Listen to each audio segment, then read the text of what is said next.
who has allowed himself to get out of condition will either get back into condition or be weeded out. The reason that I wanted to pull this is I want to revisit the policy changes that were made at this meeting.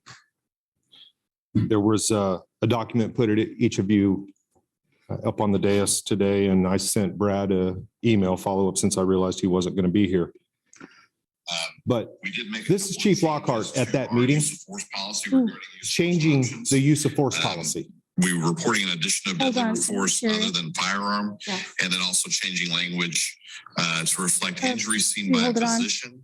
Sherry, could you hold the time? Oh, I'm sorry. Sure.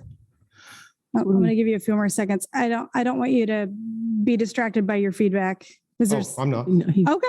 All right. playing a tape, I think. Oh, I was just hearing what you were saying. Yeah. No. Okay. Carry on. I was apologize. confused. So at this meeting, Chief Lockhart made some changes to the use of force policy. I want to make sure that we revisit this real quick.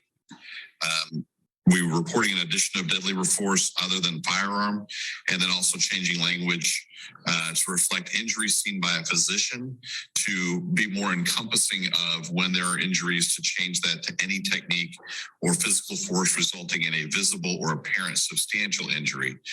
Now, I'm not going to claim to be solely responsible for that coming up as an issue, but that was a major part of a complaint that I made on August 29th about the fact that they throw a man off his porch, injure himself and the officers.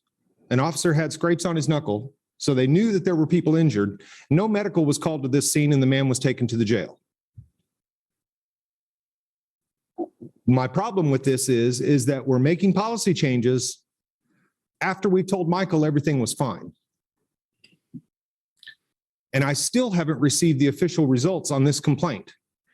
We are almost a year in, and this department continues to come into this room and tell you guys that they follow their policies, that they strictly adhere to policy, and they'll go so far as to exonerate federal implicated crimes because it doesn't exist in their policy. The response to my complaint does exist in their policy, and I expect to receive that response. They may not like me. Matter of fact, I'm pretty sure most of them don't, but that's their problem. We didn't have to get to this point. They could have adjusted and treated me with some respect 2 years ago instead of just now finally starting to do that. I'm going to get these responses. And I expect somebody on this commission to push this police department, or maybe Craig Owens can push this police department to actually follow their policies and respond to complainants.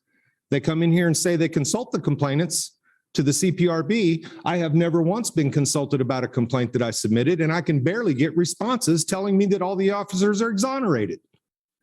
So when the police department comes in here and talks to you about policy, keep in mind that they don't always follow those policies they swear to.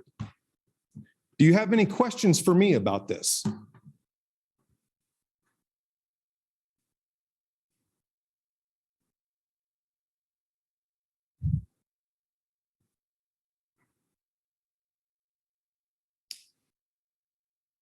Thank you. Is there any discussion or questions for staff? Can we direct staff to give me a response? Let's make sure there's no public comment.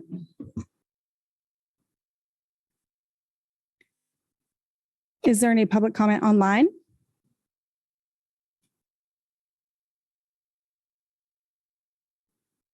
No, Mayor.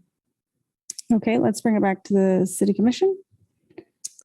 So I would like to just make sure that we are responding as required. I don't know if staff could comment on that, or if we can just ask Craig to make sure that's done. If it's been done, I don't know. Sure, we'll do a review and make sure the commission gets a response. Thank you. Not the commission, me. Yeah. Michael, I'm talking to right now it's the commission. I'm talking to Craig right now. So if you could do that, Craig, I'd appreciate it. Thank you.